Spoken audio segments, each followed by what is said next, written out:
La idea es que los consejeros puedan hacer preguntas y podamos generar un debate sobre el contenido de sus presentaciones. Muchas gracias.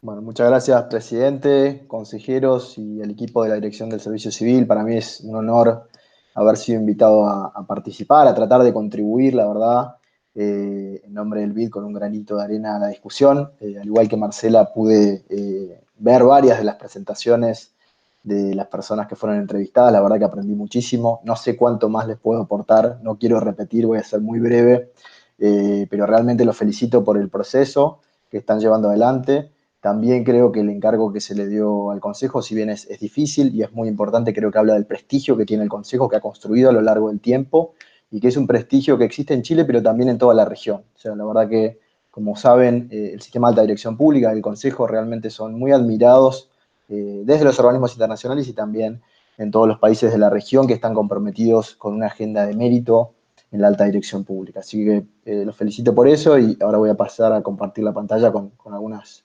breves reflexiones.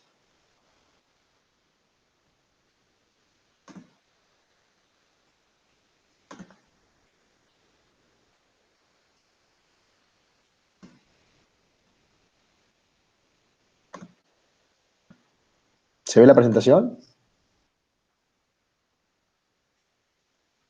No, aún no, Mariano. Aún no. Bueno, No. ayer funcionó bien en la prueba, pero... A ver.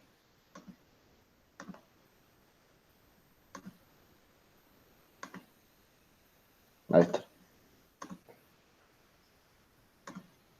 ¿Ahora sí? Ahí sí.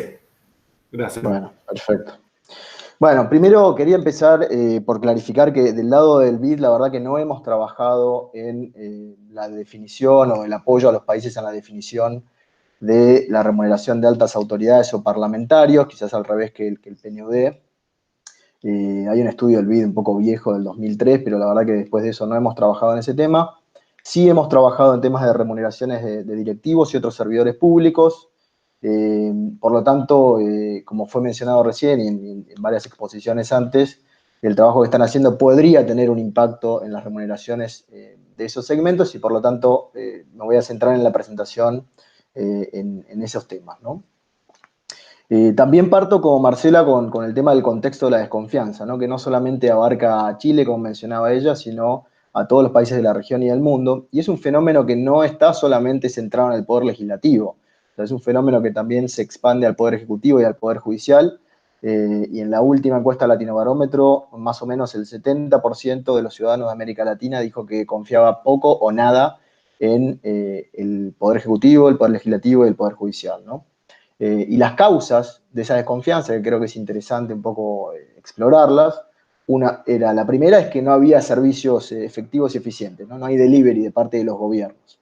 El segundo es el trato desigual a los ciudadanos, ¿no? Con una percepción de que se privilegia a los grupos de interés más poderosos, hay una percepción de poca transparencia que facilita la corrupción y un uso ineficiente de los recursos recaudados por los gobiernos, ¿no? Entonces, la verdad que para preparar la presentación un poco traté de pensar cómo se revierte la crisis de confianza desde una perspectiva de gestión del empleo público, ¿no? Que abarca también las remuneraciones. Entonces, en primer lugar, creo que un punto fundamental que Chile ya lo está haciendo y es pionero en la región es asegurar el mérito en la selección de directivos, en su gestión y también de todo el servicio civil, ¿no?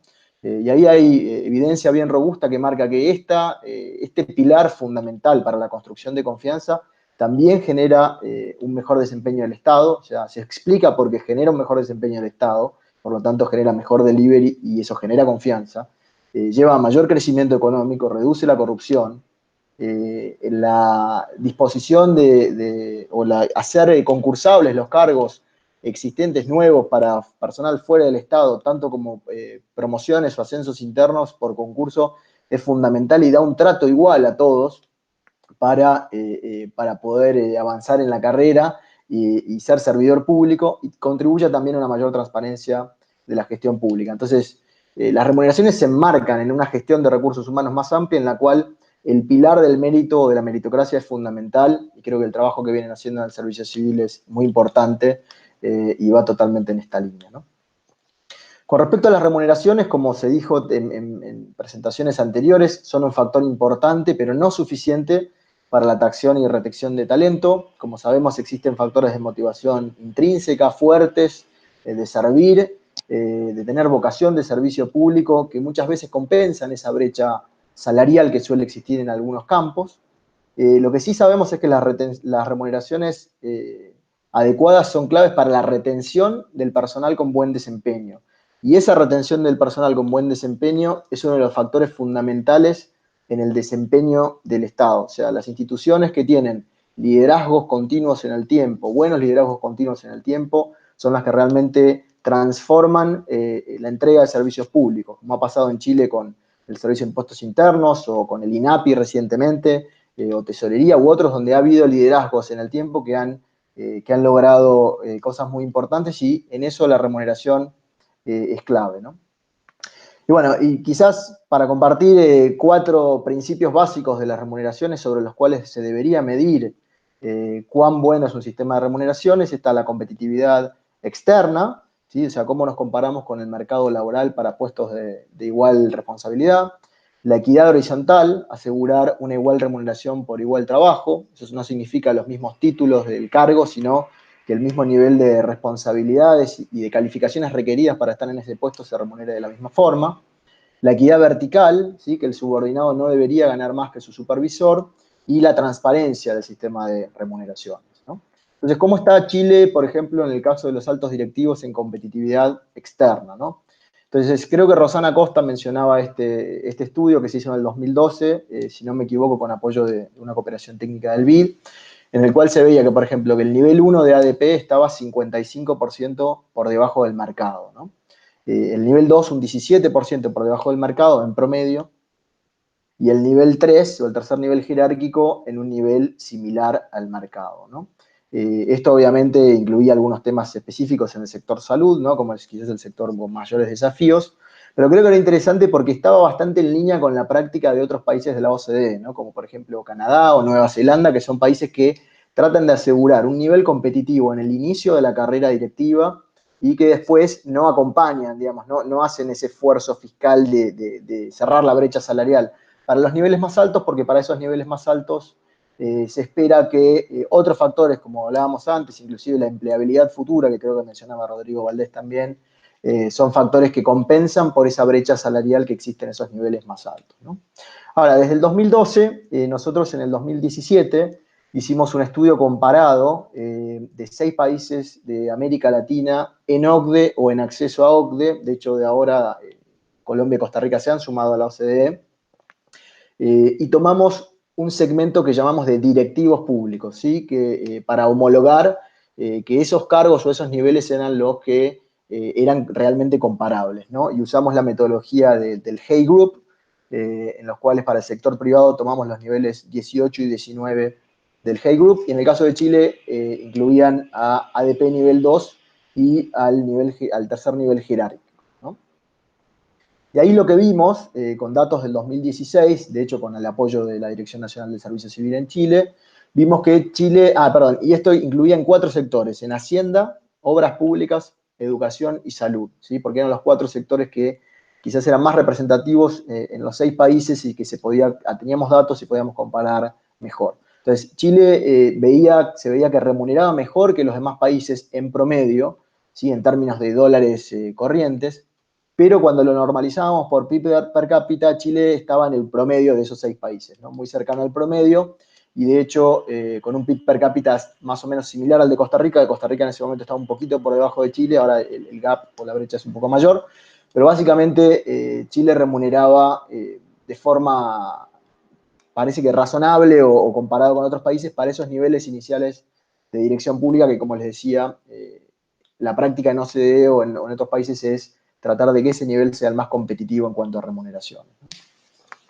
Pero cuando lo llevábamos al sector privado, en el caso de Chile, para esos dos niveles, ¿sí? El 18 y 19 del Hay Group, tenía una brecha del 33%, ¿no? Entonces, del estudio del 2012 que se había hecho, donde había un nivel similar para el nivel jerárquico, tercer nivel jerárquico, y un 17% por debajo del mercado para ADP2, en este estudio, con otra metodología, es cierto, pero unos años después se veía que esa brecha era un poco mayor, ¿no? O parecía un poco mayor para esos niveles, lo cual iría en contra, digamos, de estos objetivos de poder atraer y retener a los mejores profesionales en esos niveles, ¿no?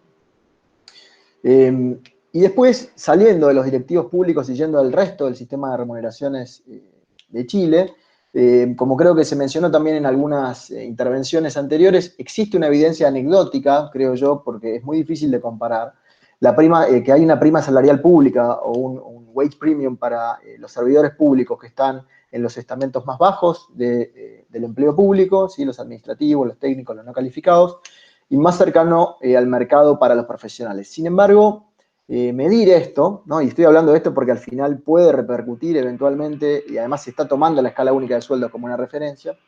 Creo que es importante notar que la escala única de sueldos y el sistema de clasificación de Chile ya tiene 46 años, ¿no? O sea, fue instituida en 1974 y no tiene, digamos, no hay una lógica hoy en día para explicar el número de categorías que existen. Y es difícil asociar los números, digamos, o la clasificación que tiene el sistema con el trabajo realmente realizado, ¿no? Entonces, eso impide que podamos hacer esa comparación de esa escala única de sueldos o esos puestos específicos con cómo remunera el mercado y saber si existe esa competitividad externa o no, ¿no? Y eso también nos marca la dificultad de analizar los demás factores que hablábamos antes, ¿no? O sea, no vamos a poder también analizar bien la equidad vertical, ¿sí? Porque es muy difícil establecer la compresión salarial o la distancia que hay en las remuneraciones de los niveles más altos dentro del servicio civil a los niveles más bajos, dentro de la jerarquía, y tampoco va a ser fácil ver si hay igual remuneración por igual trabajo porque el sistema de clasificaciones, tal como está hoy, no lo permite, ¿no?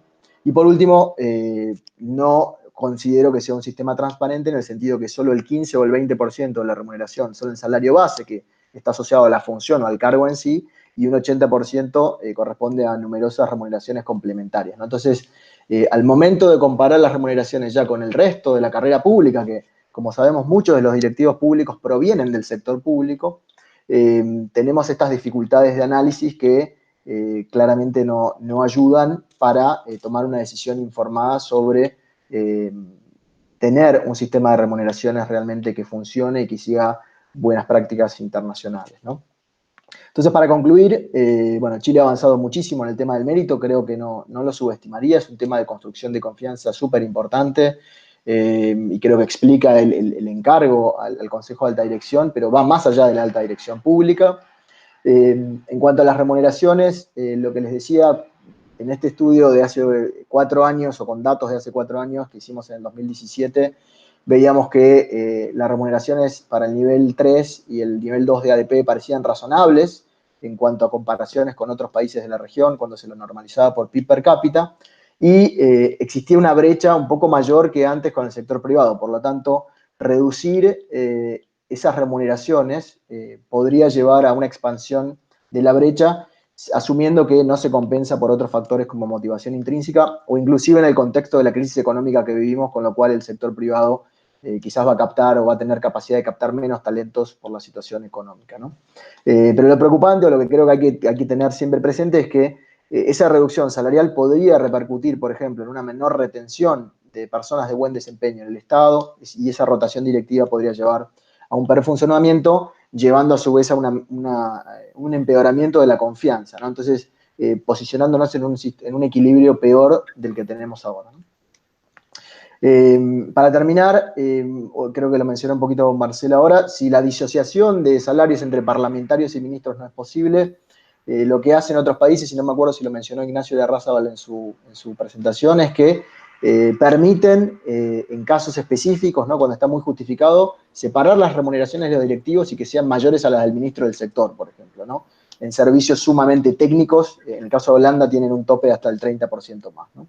Y para terminar, quizás no tan relacionado con el tema de remuneraciones de altas autoridades, pero sí me parece que en el caso de Chile existe esa necesidad. Bueno, Marcela hablaba de algunos estudios, yo creo que es muy importante plantear una revisión o una modernización del sistema de clasificación y de remuneraciones en el empleo público de Chile para avanzar en ese rezago que tenemos en América Latina con otras prácticas que tienen países de OCDE, y que es algo en que varios países de la región están trabajando actualmente, ¿no? Como Costa Rica o Paraguay, en modificar la normativa para mejorar ese sistema de clasificación y sistema de remuneraciones, ¿no? Y Uruguay también está empezando a trabajar en eso.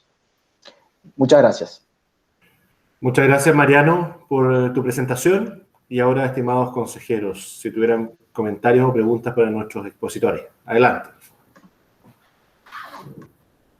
¿Quién quisiera iniciar las preguntas?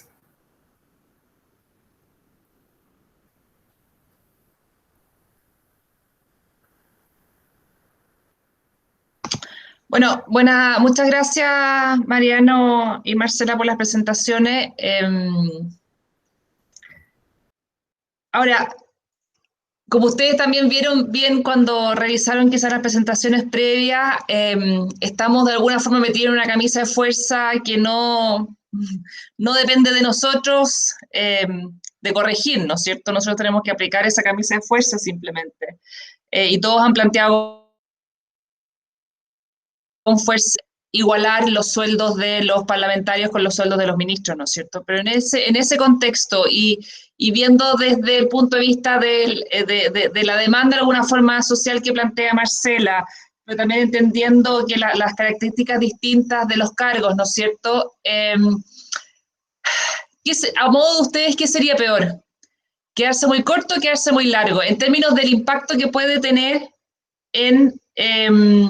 por un lado, en la calidad en el Congreso, por otro lado, en la calidad de gestión del Ejecutivo a través de los ministros. Y además también yo creo que hay un tema que hay que meter en la ecuación y probablemente ustedes también lo han visto, de que esta reforma, en el caso de los parlamentarios, esta reforma se inserta junto con otras reformas más que están afectando al Congreso, como son la no reelección, como son el tema de la puerta giratoria, regulación en esa línea, ¿no es cierto?, que también se están modificando. Entonces, la verdad es que el escenario es un poco más amplio de lo que nosotros solamente estamos viendo acá, pero en ese contexto, la sugerencia de no equivocarse, ¿va hacia arriba o va hacia abajo? No sé si se entiende.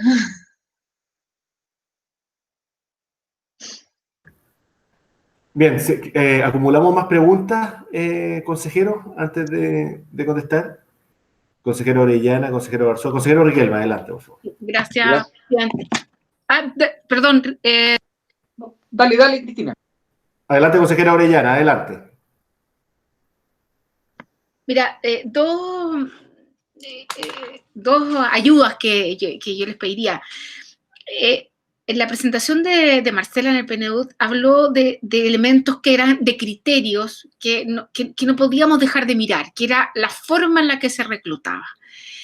Porque mostraba distintos casos, pero en el caso de los parlamentarios tienen formas de reclutamiento distintas, pero ambas tienen un punto similar, que vienen desde la política. Y tienen elementos de salida que son distintos. Por lo tanto, ¿qué criterios deberían incorporarse o considerar al momento de hacer estas distinciones? Dado que son personas que tienen características distintas en la gestión, tanto o de un gobierno o de representación, pero vienen de reclutamientos que, si bien son distintos, representan un mismo origen, digamos. Por lo tanto, esa es una. Y la segunda, Marcela habló en el caso de Japón, déjame anotarlo bien que lo noté, en el caso de Japón, aparte del análisis comparado que hizo, colocó la especificación de lo que era una remuneración limpia o una disminución ética. Por lo tanto, creo que fue en Japón que lo noté. Por lo tanto, Singapur. Creo que ahí me gustaría que me ayudara en qué criterios consideras tú que son esos criterios que se consideran, más allá de los temas que ya hemos visto en otras presentaciones y que nosotros mismos tenemos al alcance, que son las asignaciones y todo lo que ya sabemos que tienen adicional, pero cómo hacer ese sueldo que en el fondo, porque lo que hay detrás de esto es una hecho, como todos lo bien señalado, el presidente griego, una camisa de fuerza, pero tenemos que hacer un símil entre aquellas cosas que el Parlamento necesita versus lo que el Ejecutivo tiene, digamos, porque ese era lo que trataron de decirnos, que era la homologación, lo cual hay argumentos para los dos, pero me gustaría enfocarme en los criterios. ¿Qué criterios ustedes nos ayudarían a mirar en esa línea? Eso, presidente. Gracias, consejera Orellana. Consejero Riquelme. Sí, muchas gracias, presidente. Para los dos, una pregunta muy concreta para ver si entendí bien. En definitiva, en síntesis, en la experiencia comparada que ustedes aportan y que se agradece mucho, por supuesto, indica que a nivel parlamentario las remuneraciones están relativamente altas, pero a nivel de autoridades de la línea ejecutiva están más bien en el promedio o no son excesivamente altas. ¿Eso es así, digamos, en síntesis podríamos decir, o no es tan así, o ambas están relativamente altas sobre los promedios?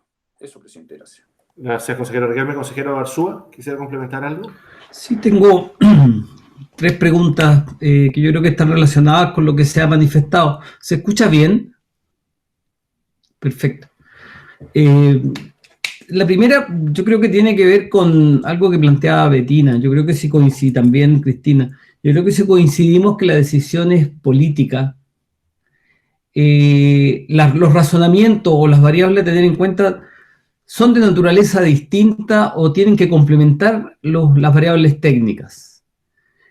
Y en ese sentido vamos a estar enfrentados a un dilema, que es escoger entre variables técnicas, pero ponderarlas con variables o análisis político, como lo que se está planteando acá, que es el tema de la credibilidad. Y ahí tiene sentido y se hace muy aguda la pregunta que hace Bettina o la reflexión que hace Cristina respecto a cómo yo pondero aquello y qué pondero.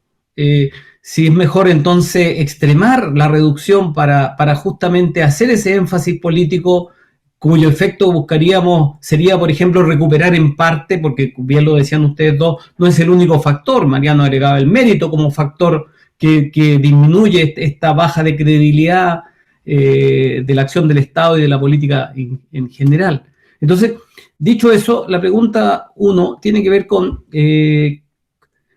¿cuáles serían esos criterios políticos a ponderar a juicio de ustedes? Yo entiendo, Mariano, que para ti puede ser más lejano, pero tú comparaste con realidades latinoamericanas, aparece Perú, aparecen otros países de la región.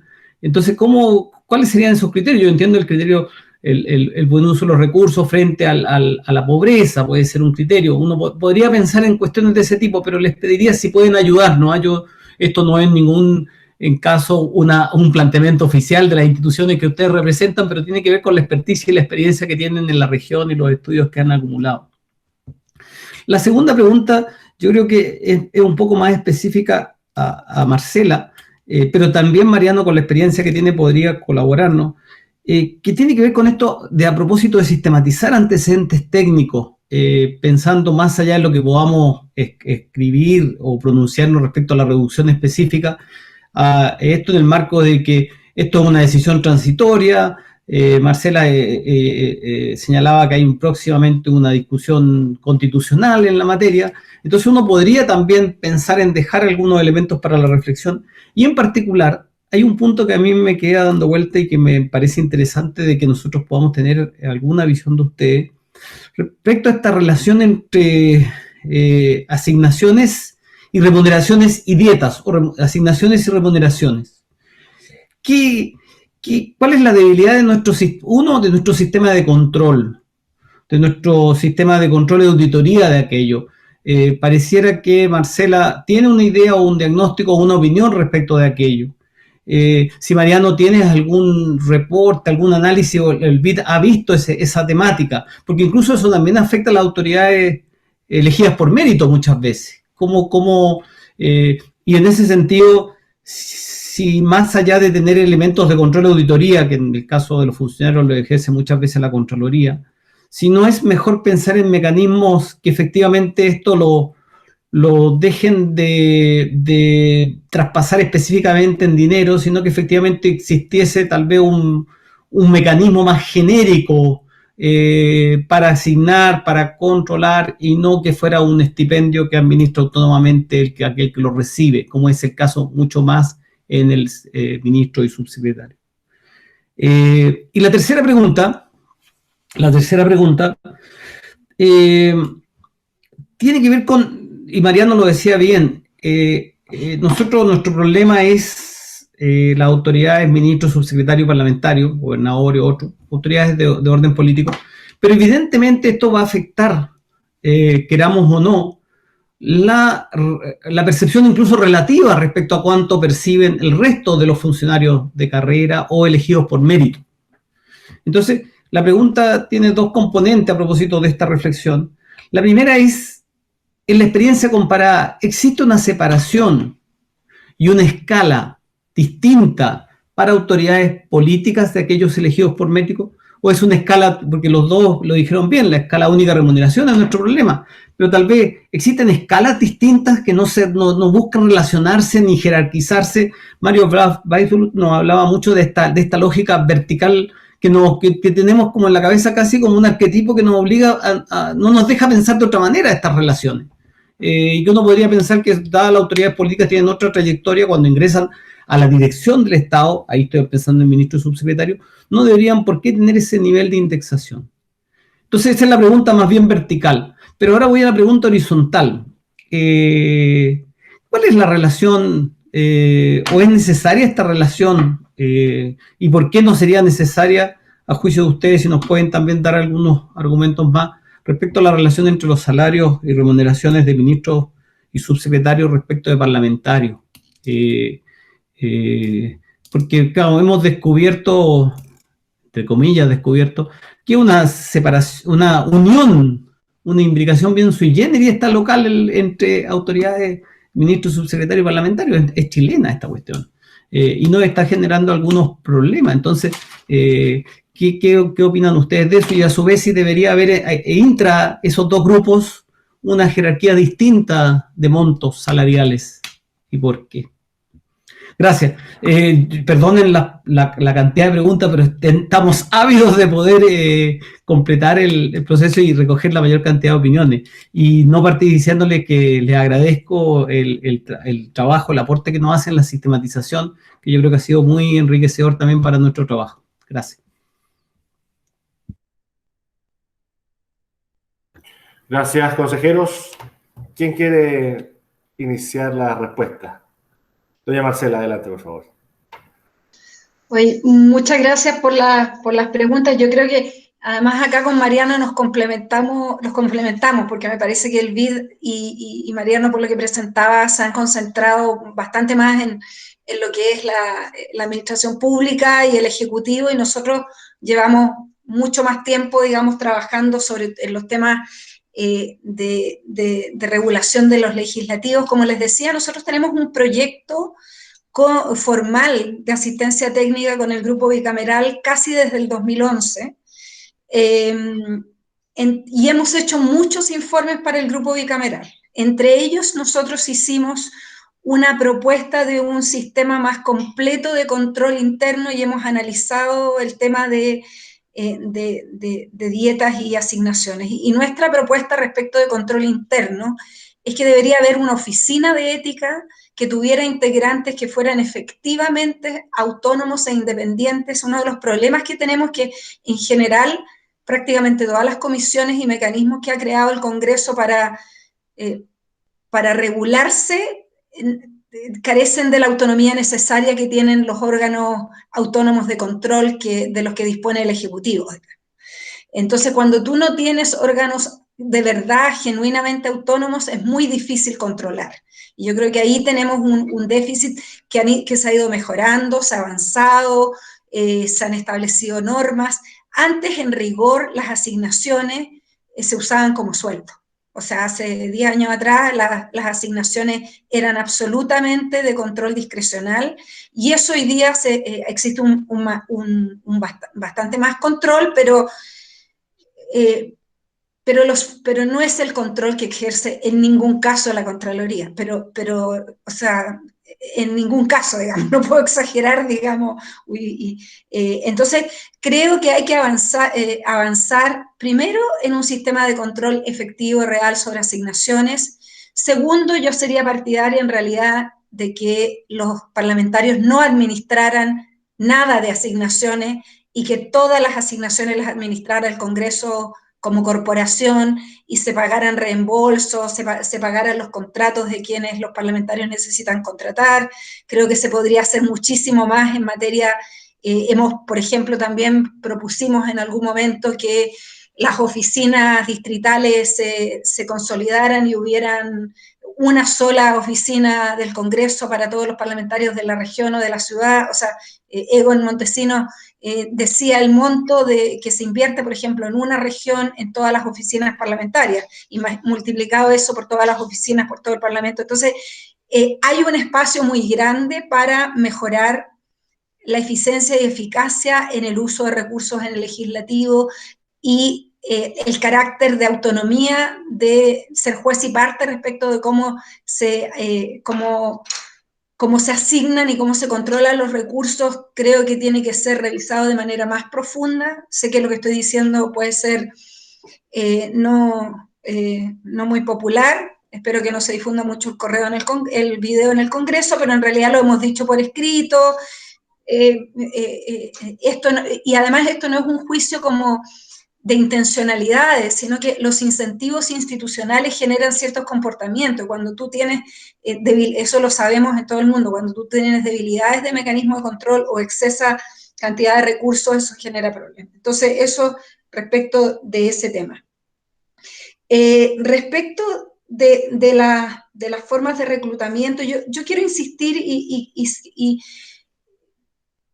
o sea, yo sé que ustedes están en un zapato chino, digamos, y que el haber acoplado la remuneración del legislativo con el legislativo les genera un problema para la naturaleza y el sentido del mandato que ustedes tienen. Pero también quiero volver a reiterar que la decisión que tienen que tomar es política. Y estamos en un contexto y una coyuntura histórica de verdad inédita en nuestro país. Bueno, a veces a las instituciones y a las personas se les ponen en momentos en que tienen que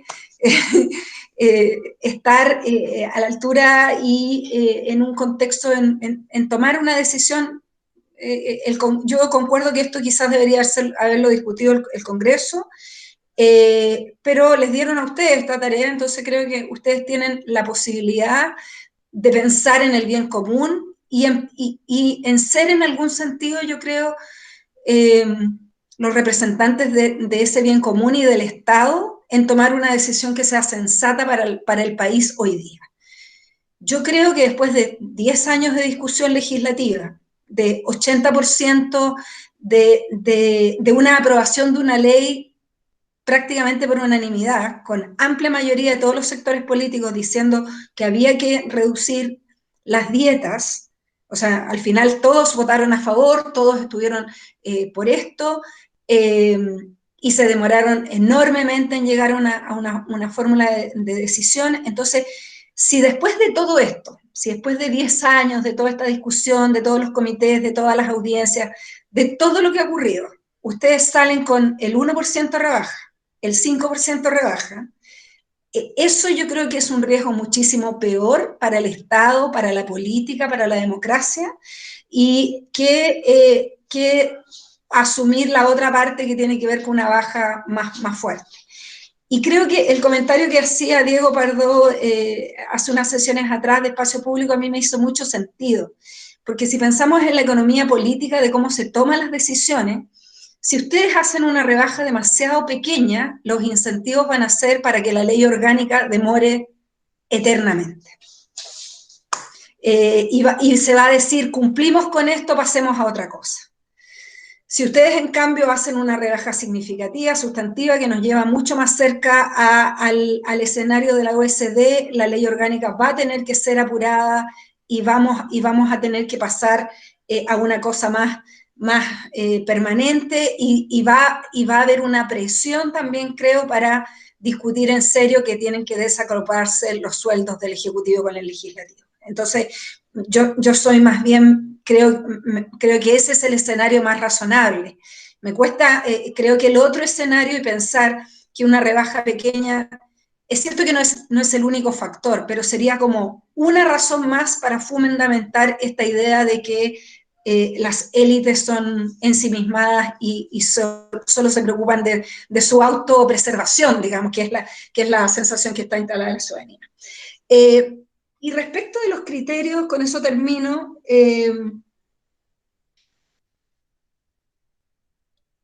nosotros no hemos estudiado en profundidad el análisis comparado de si los salarios en el Poder Ejecutivo y en la alta dirección pública están por sobre los promedios. Entiendo que Mariano decía que no, que Chile está en una escala razonable.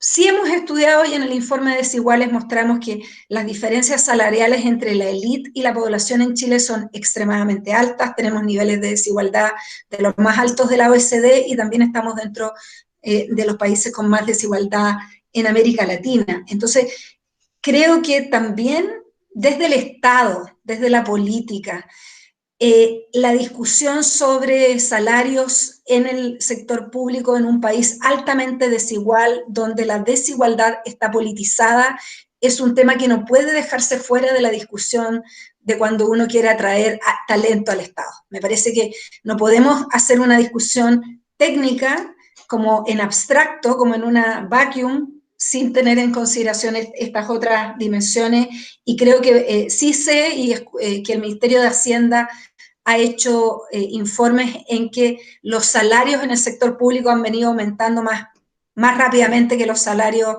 en el sector privado. Y si eso es así, creo que también vale la pena hacer este análisis más en profundidad. El tema de Singapur, y les voy a mandar los informes que recopilamos, hay un white paper de Singapur del 2011 donde se hace un análisis de esta idea del salario limpio, que es creo que una buena idea de hacia dónde podríamos ir en materia, esto se lo he escuchado también al Contralor Bermúdez, no sé si ustedes, yo creo que Alejandro también lo hemos escuchado en alguna de las presentaciones de la Alianza Anticorrupción. El Contralor ha mostrado muchas veces ¿cómo se llama? El salario, digamos, ha mostrado su salario, digamos, ¿cómo se llama? Las asignaciones, con las asignaciones, y él planteaba también que tenemos un problema en el Estado en general en que no hay un salario limpio.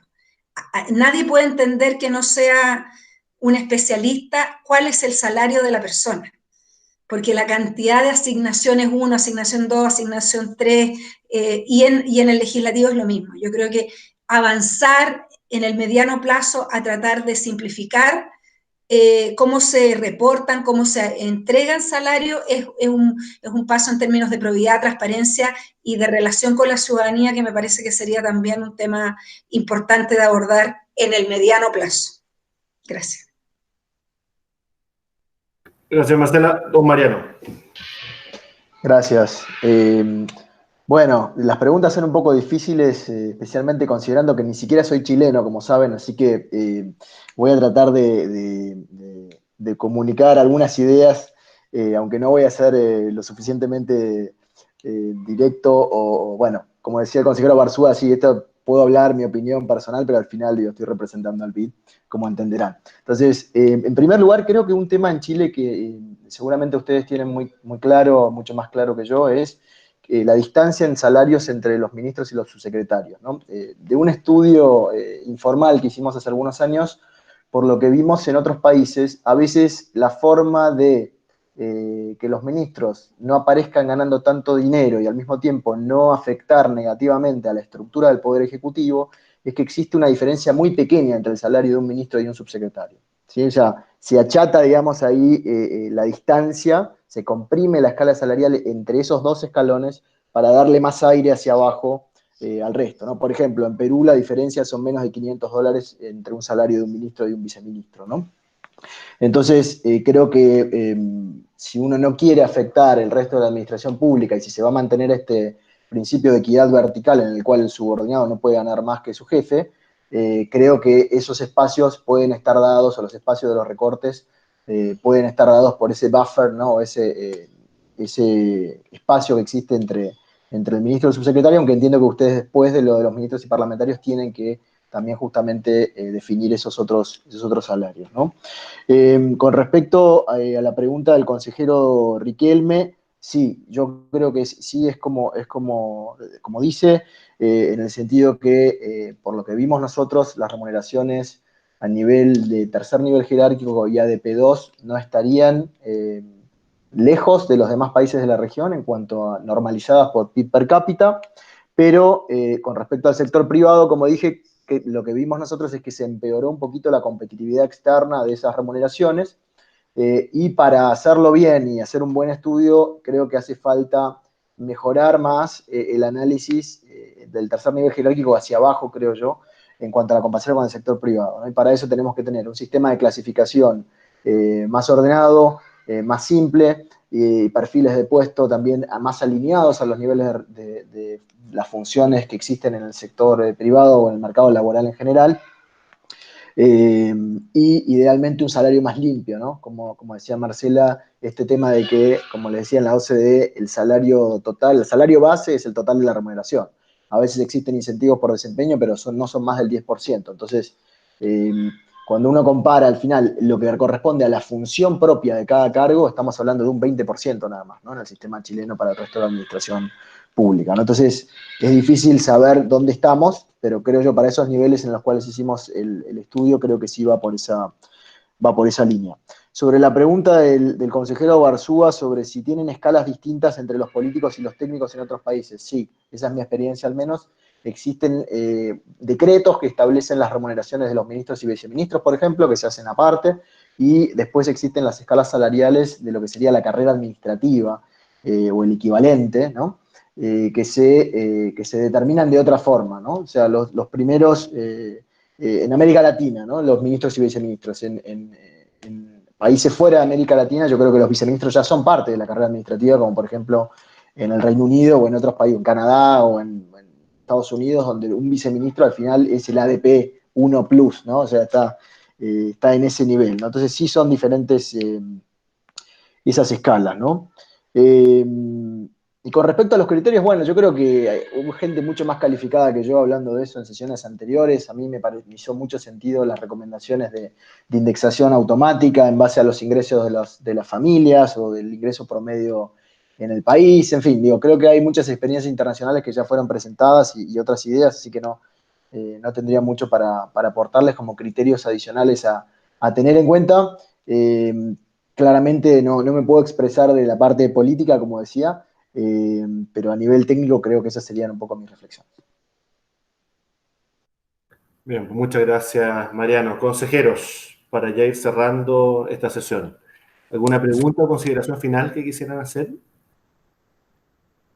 ¿No? Bien. Apóyennos, apóyennos.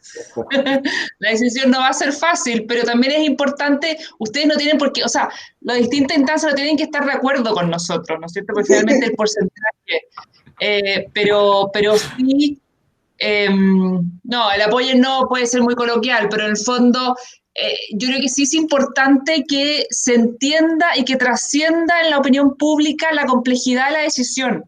Eso no significa casarse con la decisión que uno tome o con una decisión determinada, pero yo creo que entender la complejidad ayuda de alguna forma también a matizar o a converger más en la decisión que uno puede tomar.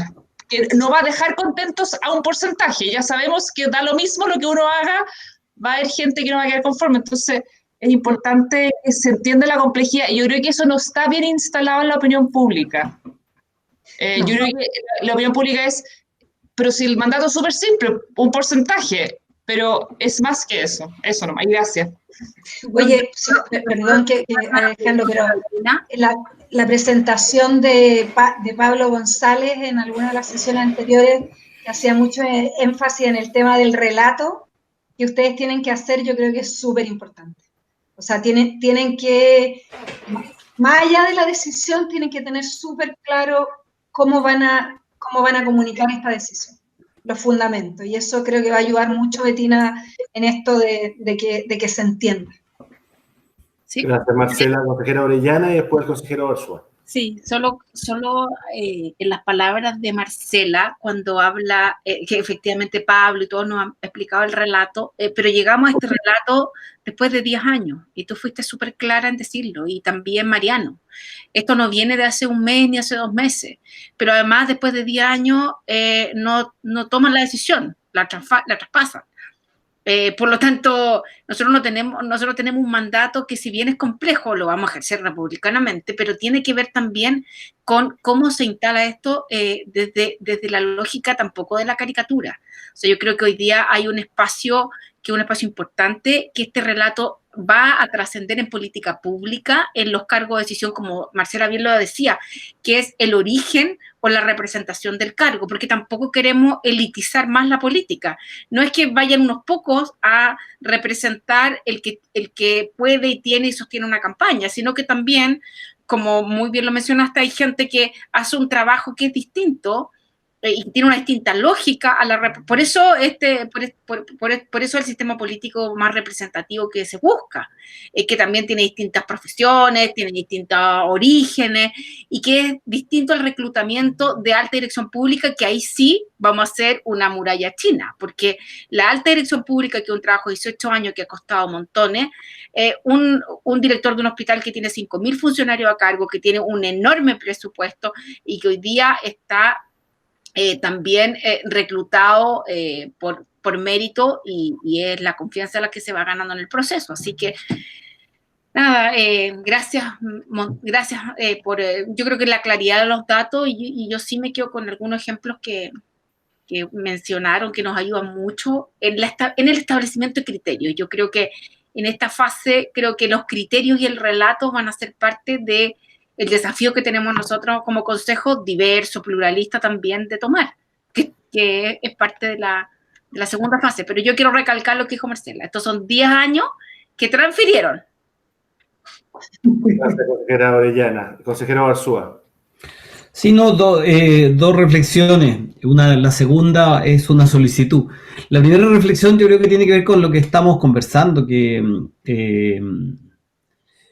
por oposición, este encargo, este presidente griego, este ferrocaliente, vamos a hacer las citas de todas las denominaciones que ha tenido, nos obliga y nos hace más evidente la importancia de la alta dirección pública y del mérito. Yo creo que ahí Mariano aportaba información sustantiva, en parte agregada, comparada, pero también local. Yo creo que el tema de que cómo uno estabiliza justamente este grupo profesional y examina sus condiciones de desempeño. Yo creo que, Mariano, esta correlación que establece entre la durabilidad de un liderazgo en transformar una institución y ejecutar una política pública nos tiene que llamar a reflexión justamente de la duración que tienen o no los directivos en sus cargos. Citó muy bien el ejemplo de INAPI y otros más. Entonces, y además agregó un punto que yo creo que es bien esencial, y que lo digo porque quiero que quede registro, que es comparativamente las remuneraciones de esos altos directivos son más bajas que el mercado local nuestro. Y esos son estudios que nosotros mismos vimos en años pasados, y que el resto de los funcionarios, vi de la presentación que hizo, está dentro de mercado, pero el primer y segundo nivel ADP está bajo mercado, y es parte de los problemas que estamos teniendo.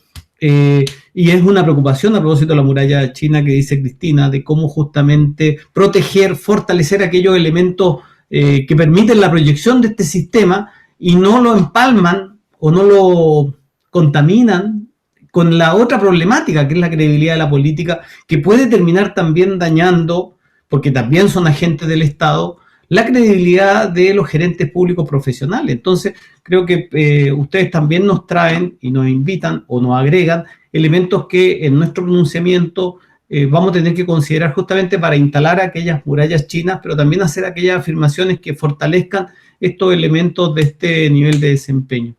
Y la segunda es la solicitud.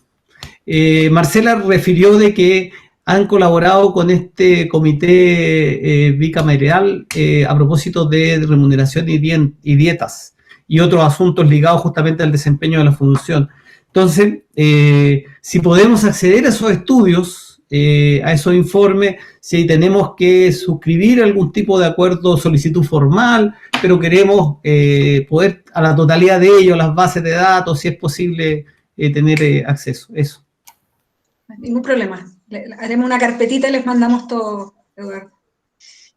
Bueno, muchas gracias, Marcela. Bueno, algunas consideraciones finales, ¿no? Primero, agradecerles nuevamente por su tiempo y generosidad.